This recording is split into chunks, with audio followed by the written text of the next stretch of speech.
नमस्कार and welcome back to my YouTube channel rising star 2.0। दोस्तों, अगर आप बीआरबी यूनिवर्सिटी मुजफ्फरपुर से पीजी एडमिशन सत्र 2024 से 26 में नामांकन के लिए ऑनलाइन आवेदन फॉर्म जो है भर चुके हैं और आपका जो है यूनिवर्सिटी की तरफ से जारी किएगा फर्स्ट मेरिट लिस्ट में अगर आपका नाम आया है, या अभी आप इंतज़ार करें कि फर्स्ट मेरिट लिस्ट के बाद सेकेंड मेरिट लिस्ट कब जारी होगा, उन सभी छात्रों के लिए वीडियो इम्पोर्टेंट है, क्योंकि मैं इस वीडियो में आपको जो है पीजी के कई सारे इम्पोर्टेंट जानकारी देने वाला हूं, जिसमें जिन छात्रों का पीजी के नए सत्र में नामांकन में नाम आया है फर्स्ट मेरिट लिस्ट में, तो उनको एक फॉर्म भरना ज़रूरी है। और वो कौन सा फॉर्म है, आपको कैसे भरना होगा, साथ में क्या आपको रेगुलर क्लास जो है जाना होगा। लिस्ट में नाम है लेकिन एडमिशन आपका नहीं हुआ है, क्योंकि बहुत ऐसे छात्र हैं जिनका कहना है कि सर मेरा लिस्ट में नाम आया है लेकिन जब कॉलेज में गए हैं तो कॉलेज वाला ये कह करके रिटर्न कर दिया है कि आपका नामांकन नहीं होगा। तो ऐसा क्यों हो रहा है, और साथ में जो सेकेंड मेरिट लिस्ट है वो कब जारी होगी, नामांकन आपका ऑनलाइन होगा या ऑफलाइन होगा, और डॉक्यूमेंट और फी क्या लगेगा। मतलब एक साथ मैं कई सारे इन्फॉर्मेशन आपको इस वीडियो में देने वाला हूँ, तो वीडियो को पूरा देखिएगा। आगे के अपडेट के लिए हमारे चैनल को जरूर सब्सक्राइब कर लीजिएगा, ताकि हर एक वीडियो की नोटिफिकेशन आपको सबसे पहले मिलती रहे। तो चलिए दोस्तों, वीडियो स्टार्ट करते सारी अपडेट आपको बताते हैं। तो सबसे पहले तो ये समझिए कि जो बीआरबीयू की तरफ से पीजी फर्स्ट मेरिट लिस्ट जारी किया गया है वो आप कैसे डाउनलोड कीजिएगा, कहाँ से जाकर के ऑफर लेटर चेक करना है, इस पर मैंने ऑलरेडी वीडियो बना करके जो है डाल दिया हुआ है। फिलहाल देखिए, जो पहली मेगा सूची जारी की गई है उसके आधार पर 10,794 अभ्यर्थियों का इसमें चयन किया गया है, जिसमें एमए में 7196, एमएससी में 2324 व एमकॉम में 1274 जो है छात्रों का सूची में नाम शामिल किया गया है। और इसके आधार पे 20 फरवरी तक जितने भी छात्र हैं नामांकन ले सकते हैं। ठीक है, आपको भी पता होगा कि पीजी में 11,000 सीटें हैं, जिसमें कहीं ना कहीं देखेंगे तो 10,794 सीटों के लिए जो है फर्स्ट मेरिट लिस्ट जारी की गई है।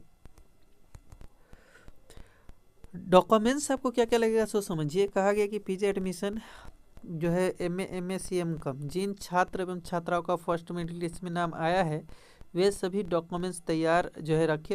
एडमिशन कराने के दौरान ये सारी डॉक्यूमेंट्स आपके पास होना चाहिए। सबसे पहले समझिए क्या क्या।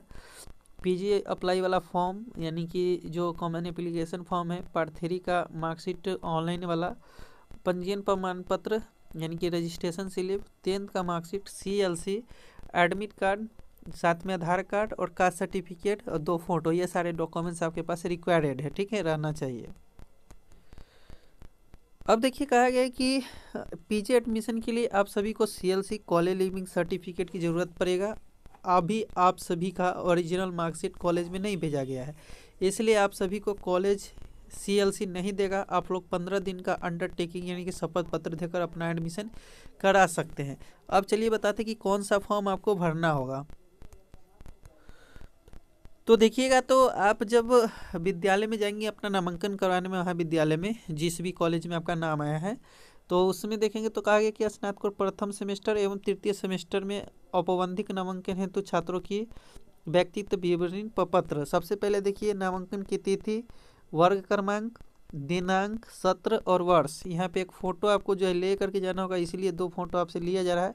नाम इसमें डालेंगे, बड़ा नाम अगर आप लिखेंगे अंग्रेजी में, पिता का नाम डालेंगे, जन्म तिथि लिखेंगे, जाति आरक्षण कोटि, साथ में प्रचार का पता यानी कि आप अपना जो है अपना यानी कि जो एड्रेस है वो देंगे, अस्थायी पता, व्हाट्सएप नंबर, ईमेल आईडी, परीक्षा का प्राप्तांक यानी कि इसके अलावा कॉलेज का नाम, नामांकन हेतु कोई दावा हो तो उस प्रकार का, जैसे मान के चलिए कि कोई अगर आप कोटा के अकॉर्डिंग फॉर्म अप्लाई किए हैं तो वो सारी चीज़ें, उसके अलावा पंजीयन जो है संख्या, यहाँ पे रजिस्ट्रेशन वर्ष, और साथ में जिस ग्रेजुएशन जहाँ से आप ग्रेजुएशन किए हैं उसका क्रमांक देना होगा। घोषणा में देखिए कहा गया है कि मैं अपना नाम देंगे, पिता का नाम देंगे और वर्ग क्रमांक, सत्र, प्रथम या तृतीय वर्ष का छात्रा हूँ, मैं शपथ से वचन देता हूँ या देती हूँ कि मैं विभाग में अनुशासन एवं सौंदर्य बनाए रखूँगा या रखूँगी। मेरे आचरण के विरुद्ध किसी प्रकार की शिकायत मिलने पर मेरा नामांकन रद्द किया जा सकता है। माननीय कुलपति एवं कुलपति की निर्देशानुसार अपने संपूर्ण सत्र का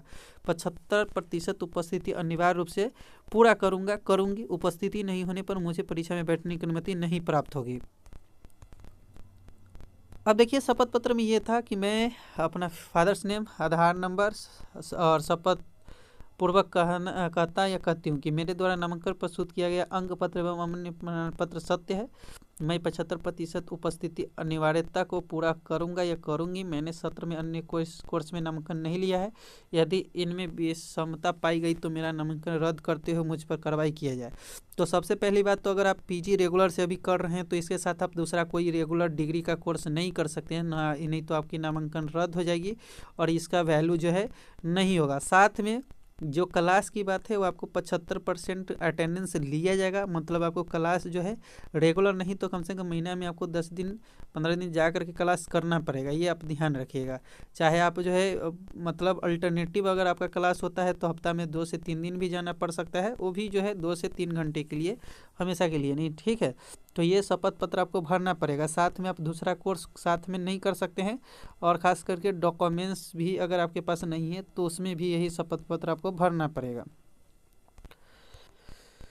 तो आप समझ गए होंगे कि कौन सा फॉर्म आपको भरना है और क्लास आपको रेगुलर करना पड़ेगा अल्टरनेटिव मोड में। मतलब यह कम से कम महीना में आपको 8 से 10 दिन क्लास जाना पड़ेगा, क्योंकि 75% अटेंडेंस नहीं रहेगा तो फिर आपका नामांकन काट के रद्द कर दिया जाएगा आपको जो है। इसके अलावा आप दूसरा कोर्स भी साथ में नहीं कर सकते। अब देखिए कहा गया कि सेकेंड मेरिट लिस्ट, तो कहा गया जिन एवं छात्र एवं छात्राओं का फर्स्ट मेरिट लिस्ट में नाम नहीं आया है वह सेकेंड मेरिट लिस्ट आने का वेट करें। 25 फरवरी के बाद ही पॉसिबल है। तो सेकेंड मेरिट लिस्ट जो है 25 तारीख के बाद आएगा। तो अब बात कर लेते हैं कि कुछ ऐसे छात्र हैं जिनका कहना है कि सर हम जो है एडमिशन के लिए गए हैं लेकिन मेरा जो है लिस्ट में नाम आया है लेकिन एडमिशन नहीं ले रहा है।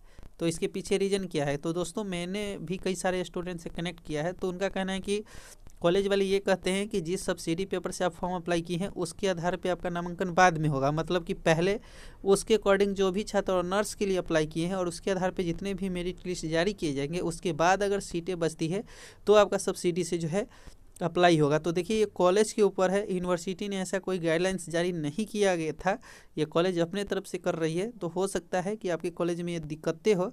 नामांकन आपकी ऑफलाइन मोड में ही होगी, आपको कॉलेज ही जाना पड़ेगा सारे डॉक्यूमेंट्स लेकर के, ये बात आप ध्यान रखेंगे।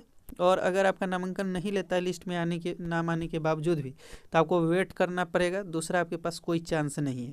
तो आई होप आप समझ गए होंगे जितनी भी इन्फॉर्मेशन मैंने बताया है, डॉक्यूमेंट और फी क्या क्या लगेगा, साथ में आपको जो है कब तक नामांकन होगा, ये सारी बातें मैंने आपको जो है सिंपली बताया। कितना फ़ी लगेगा इस पर भी मैंने ऑलरेडी वीडियो बना करके अपलोड कर दिया है, जा करके देख सकते हैं। अगर इसके बाद भी अगर आपके मन में किसी तरह का कोई डाउट या क्वेश्चन है तो कमेंट करके पूछ सकते हैं। कल हमारा एक नया वीडियो फिर से आएगा जिसमें डिस्टेंस पीजी आप कहाँ से कर सकते हैं, कब से कर सकते हैं, इस पर जो है डिटेल्स में बताऊँगा। इस वीडियो में इतना ही, जब तक के लिए जय हिंद।